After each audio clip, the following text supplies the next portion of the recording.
It is late. The world around you has grown quiet, yet the silence in your room offers no comfort, only an empty canvas for the deafening noise within your own mind. You are lying awake, staring at the ceiling, wrapped in the shadows, watching the hours slip away as your thoughts race forward into a future that has not yet arrived. You are replaying conversations from days ago, twisting the words until they feel like monumental failures, and then projecting those failures into tomorrow.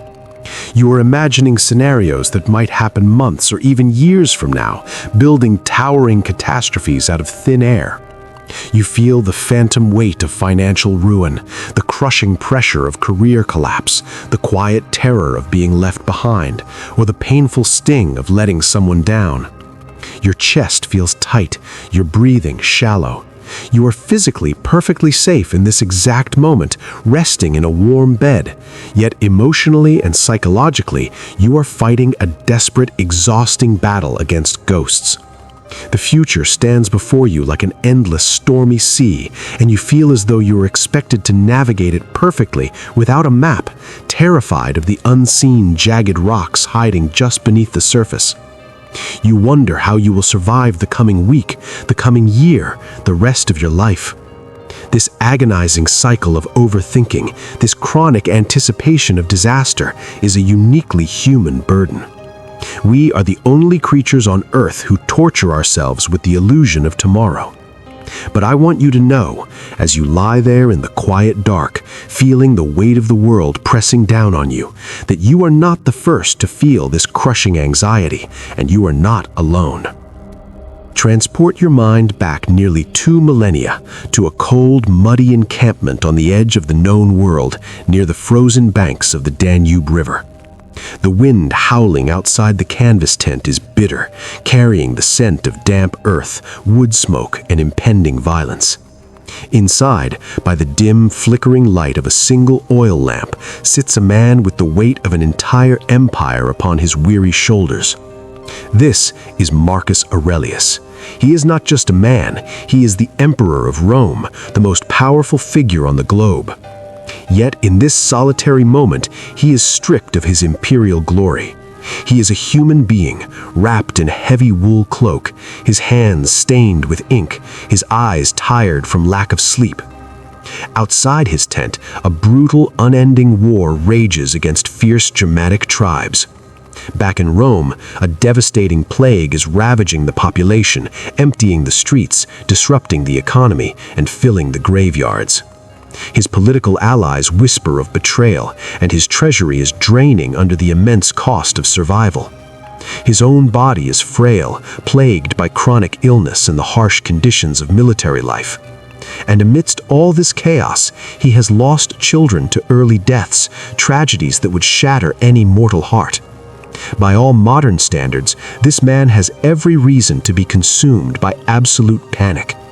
His future is a dark, terrifying abyss of political collapse, personal illness, and relentless war. He has every excuse to lie awake, gripped by anxiety, paralyzed by the overwhelming uncertainty of tomorrow. But instead, he picks up his quill. He does not write a manifesto for his empire. He does not write letters of desperation or complaints to the gods. He writes a diary to himself, a private manual for maintaining his sanity. He writes to tame his own mind, to build an inner fortress that no external chaos can breach. Through his quiet late-night reflections, he discovers and refines a profound truth that can save you from your own sleepless nights. The future is a phantom, and our fear of it is a choice. The foundation of his piece, the very bedrock of what we now call Stoic philosophy, rests on a single, uncompromising division of reality. Imagine drawing a clear, distinct circle in the sand around your feet. Inside this circle is everything you actually have the power to control: your thoughts, your beliefs, your choices, your actions, your responses, and your character. Outside this circle lies an infinite chaotic expanse of things you cannot control. The global economy, the opinions of your coworkers, the shifting trends of your industry, the weather, the passing of time, the health of your body, the actions of strangers, and most importantly, the ultimate outcome of your efforts. When you lie awake worrying about your career, fearing a sudden layoff, a failed project, or the trajectory of an uncertain relationship, you are actively stepping outside your circle. You are grasping at the wind, trying to control the uncontrollable, and in doing so, you are actively choosing to suffer. Marcus realized that the universe is going to unfold exactly as it will, governed by forces vastly larger than himself, regardless of how much he fretted over them. Our anxiety does not change the future, it only drains the present of its strength. Think deeply about your own life. How many days have you ruined by agonizing over a decision a manager might make? How many nights of rest have you sacrificed to the fear of a financial crisis or a social rejection that never even materialized? The Stoic mind looks at these fears and gently, firmly pulls its focus back inside the circle. You cannot control if the market crashes, but you can control your resilience, your work ethic, and your willingness to adapt. You cannot control if someone decides to misunderstand you or walk out of your life, but you can control your own dignity, your capacity to love, and your unwavering self-worth. By severing your emotional attachment to the uncontrollable outcomes of tomorrow, you instantly cut the supply lines to your anxiety. You realize that you only have to be responsible for your own actions right now. The rest is simply none of your business.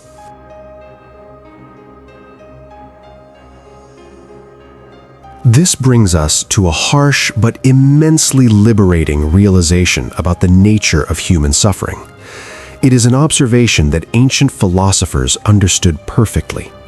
We suffer far more often in our own imagination than we do in reality. Look closely at the worst-case scenarios playing on repeat in your mind. The embarrassing failure at the upcoming presentation, the awkward rejection from a peer, the total financial destitution you fear will result from a single career mistake. Notice where these events exist. They are not happening in the physical world. They are hallucinations. They are tragic plays directed, produced, and starred in by your own mind, and you are forcing yourself to watch them on a continuous, agonizing loop. Why do we do this to ourselves? We do it because we believe, mistakenly, that by worrying, we are somehow preparing. We think that if we anticipate every possible disaster, we can build a shield against the pain.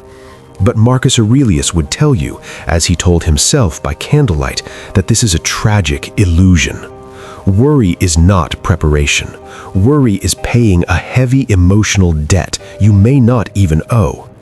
When you imagine a future tragedy, your nervous system does not know the difference between imagination and reality. Your heart races, your palms sweat, your stomach tightens. You are putting your body and soul through the agony of the event before it ever arrives, and the great irony is that often the event never arrives at all. The vast majority of the catastrophes you have anticipated in your lifetime never came to pass, and the ones that did, you handled them. You survived. You adapted. You are still here, listening to this, breathing, living. The mind's habit of projecting into a terrifying future is a thief in the night. It steals your joy, your peace, and your energy. To stop worrying about the future, you must recognize that your untrained imagination is currently acting as your enemy. When the mind tries to drag you into a terrifying tomorrow, you must actively, consciously refuse to follow it into the dark. The true antidote to this time-traveling anxiety is a radical, unwavering commitment to the present moment. Marcus Aurelius reminded himself constantly that a person can only ever lose the present. You cannot lose the past because it is already gone, crystallized into memory, untouchable by your current regrets.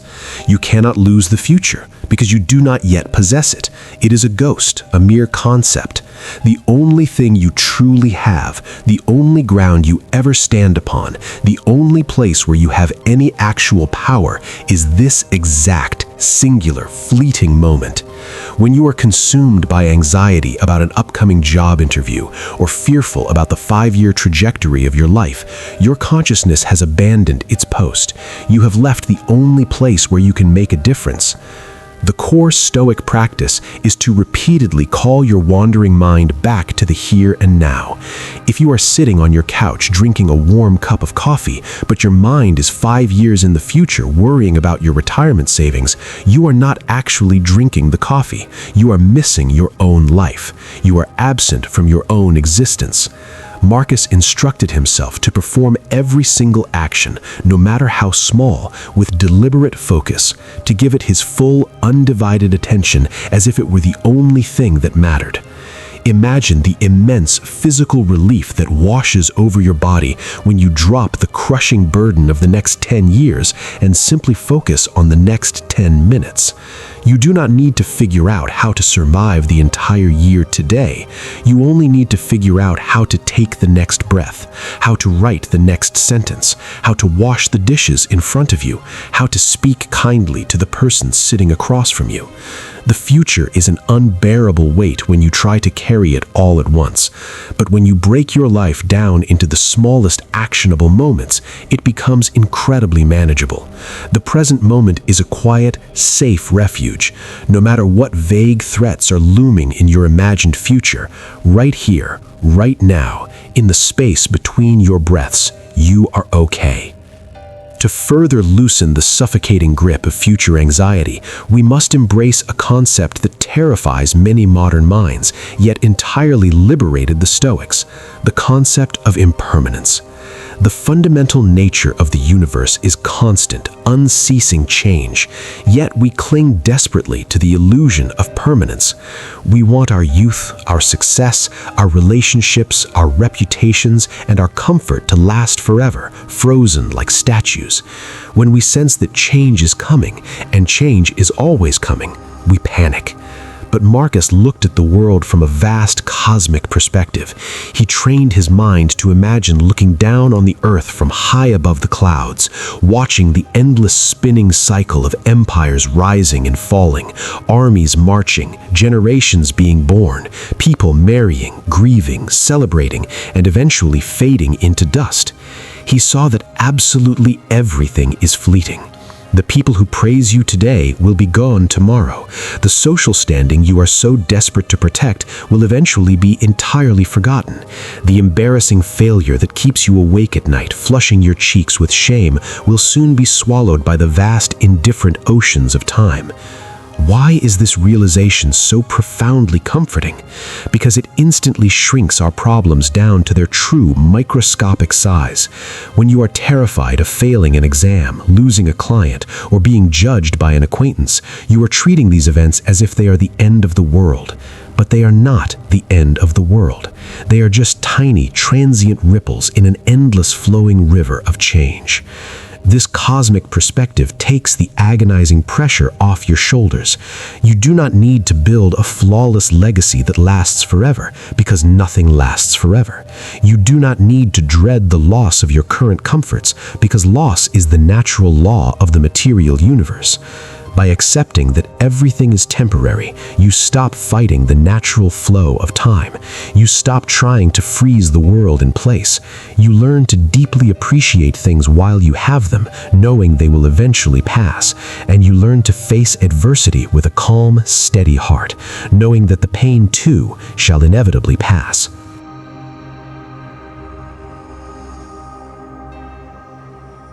Yet, even with this grand perspective, painful things will inevitably happen.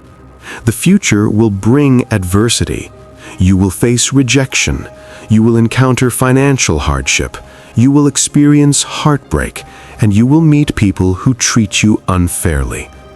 How then do you stop worrying about these impending pains? You do it by mastering the discipline of perception. Marcus taught that an event itself possesses no emotional charge. It is entirely neutral. It does not contain anger, sadness, or anxiety. It is your judgment about the event, the story you tell yourself about what the event means, that creates your suffering. A sudden job loss is just an event. It is a change in your employment status. A romantic breakup is just an event. It is a change in your relationship dynamic. If you lose your job and tell yourself, "My life is completely over, I am a worthless failure, I will never recover from this humiliation," you will experience agonizing despair and panic.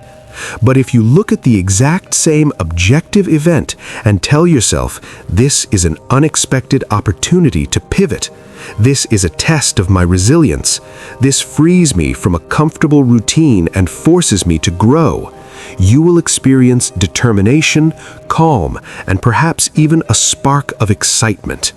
The objective reality has not changed by a single atom. Only your perception has changed, yet your entire emotional universe has shifted. When you constantly worry about the future, you are assuming that the unknown events waiting for you will be objectively terrible. But the Stoic emperor realized that nothing is objectively terrible unless you decide it is. He faced betrayals that would have ruined an ordinary man. His most trusted general, a man named Avidius Cassius, rebelled against him, usurped power in the east, and declared himself emperor. Marcus could have reacted with fury, anxiety, paranoia, and a thirst for bloody vengeance. Instead, he saw it as a profound opportunity to practice forgiveness, to demonstrate clemency, and to show the world how a philosopher king handles betrayal. He completely controlled his perception of the crisis, and in doing so, he neutralized its power over his mind. You have this exact same superpower within you right now. Whatever the future throws at you, whether it is an economic downturn, a personal failure, a health scare, or a sudden loss, you and only you get to decide what it means. You are the ultimate author of your own internal experience. When you truly grasp this, the future becomes much less frightening, because you know that no matter what chaos unfolds around you, you retain the absolute power to frame it, to use it, to find the hidden lesson in it, and to grow stronger from it. Of course, knowing this intellectually is very different from feeling it deeply in your bones. To truly immunize himself against the fear of the future, a Stoic does not just sit around waiting for adversity to strike, he actively practices it. We modern humans have grown soft. We are addicted to comfort, immediate convenience, endless entertainment, and constant stimulation. We are terrified of the future precisely because we secretly doubt our own ability to handle discomfort.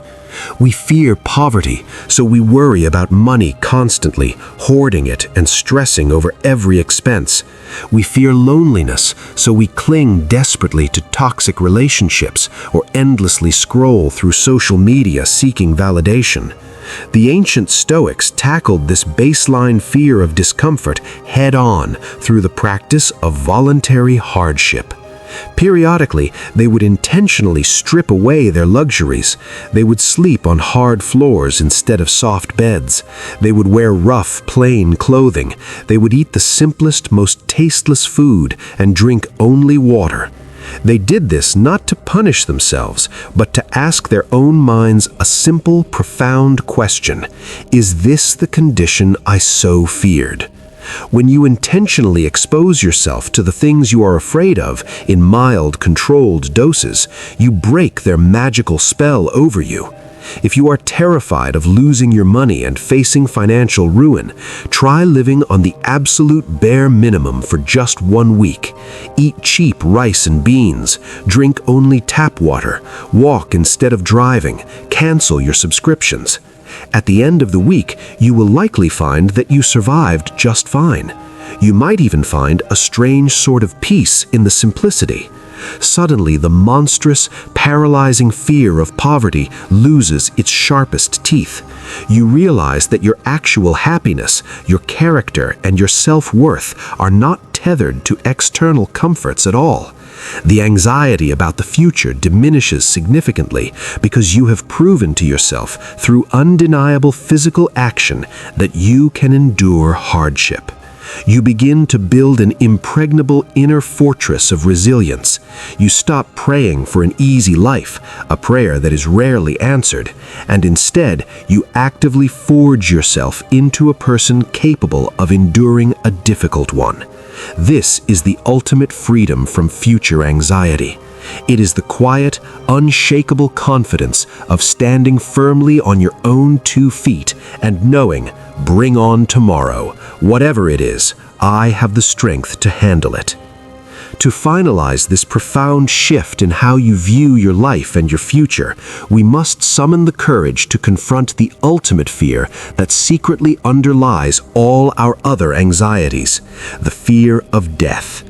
Marcus Aurelius kept the concept of his own mortality ever present in his mind, not to be morbid, not to depress himself, but to shock himself into living fully. This is the practice of memento mori. Remember that you must die. You could leave life right now. Let that determine what you do and say and think. This is not a dark, terrifying thought. It is, in fact, the most illuminating and clarifying truth you can ever face. When you are wrapped up in tight knots of anxiety about how a social media post will be received, or stressing over a petty, meaningless argument with a coworker, or losing sleep over a slight dip in your financial investments, memento mori cuts through the useless noise like a razor-sharp blade. It demands that you ask yourself, if I knew for a fact that I only had a few weeks left to live, would I really spend my precious remaining hours worrying about this? The answer is almost always a resounding, definitive no. Our anxieties thrive on the arrogant illusion that we have endless time. We behave as if we have an eternity to worry, an eternity to hold bitter grudges, an eternity to obsess over our public image, an eternity to delay our happiness. But our time is incredibly brief. Every single moment that passes is a grain of sand falling through the hourglass of your life, a moment that you will never, ever get back. Are you truly going to spend your remarkably limited, precious moments on this earth paralyzed by the fear of a future you cannot even control? When you deeply internalize the reality of your own mortality, the petty anxieties of daily life evaporate like mist in the morning sun. You realize that it is a profound, beautiful privilege simply to be alive, to feel the warmth of the sun on your face, to breathe the crisp air, to experience love, and yes, even to experience sadness and difficulty, because it means you are here. The paralyzing fear of the future is replaced with an urgent, burning appreciation for the present. You stop putting your life on hold for a tomorrow that is not guaranteed to you.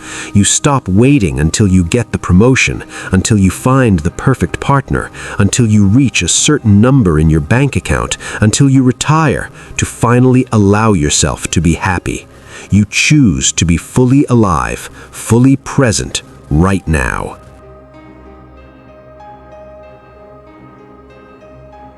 As these ancient Stoic teachings begin to settle into your bones and take root in your mind, something remarkable begins to happen. The crushing weight that was resting heavily on your chest in the dark, quiet hours of the night begins to lift. You realize that your anxiety was never a true reflection of reality. It was merely a symptom of a mind out of alignment, a mind that had forgotten its own strength. You see clearly that for years you have been wandering aimlessly outside your circle of control, begging the universe to give you certainty in a world where absolute certainty simply does not exist. With gentle discipline, you slowly pull your energy back inward. You start to view the upcoming challenges of your life not as existential threats to your survival, but as necessary training grounds for your character. When your mind inevitably tries to spin a web of catastrophic what-ifs, you catch yourself. You take a deep, grounding breath and you firmly whisper to yourself, "I am here, now." You feel the texture of the fabric of your clothes against your skin. You notice the ambient temperature of the air around you. You anchor yourself completely to the physical reality of the present moment. The phantom timeline of the terrifying future dissolves, leaving only the immediate, practical step directly in front of you. The paralyzing fear of failure shifts into a quiet, noble acceptance of whatever the outcome may be, knowing that your only true task is to act with virtue, courage, and integrity in this current moment. If the economy falters, you will adapt. If you face rejection, you will learn from it. If you stumble and fall, you will rise again, wiser than before.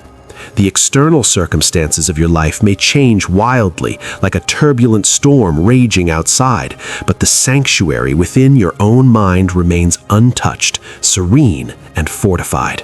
You are no longer a helpless victim of the future's unpredictability. You are an active, willing participant in the unfolding of nature, standing firm like a massive rock against which the crashing waves continually break, but which stands fast, eventually taming the fury of the water around it. The long night has finally passed, and a new day is dawning. The soft morning light is beginning to creep through your window, chasing away the dark shadows that your fears used as a canvas just hours ago. The world outside is waking up, moving forward, entirely indifferent to the anxieties you held onto so tightly. Today will undoubtedly bring its own challenges, its own frustrations, its own unpredictable events, but you are different now. You are armed with the timeless wisdom of a Roman emperor who faced the darkest depths of human experience, who bore the weight of the world, and yet found a way to remain untouched by panic. You understand now that worrying about the future is exactly like paying interest on a debt you haven't even borrowed. It is a useless, tragic expenditure of your precious life force. The future will arrive exactly when it is meant to, unfolding according to the vast rhythm of nature, and when it does, it will simply become the present, and you will handle it with the exact same strength, reason, and resilience that you possess right now. There is no need to fear it. There is only a need to be ready for it, by living fully, nobly, and consciously in this exact moment. So, take a slow, deep breath. Let the residual tension drop from your shoulders. Unclench your jaw, release your tight, exhausted grip on tomorrow, and step fully and bravely into today. If you found a sense of peace and clarity in this journey, I invite you to take a moment to reflect on your own life and commit to practicing these Stoic principles daily, building your own inner fortress brick by brick.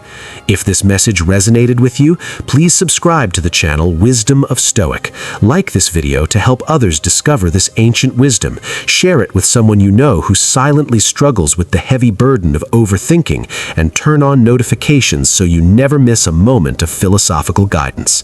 The future is uncertain, but your mind does not have to be. Stay strong, stay present, and walk bravely into the quiet power of now.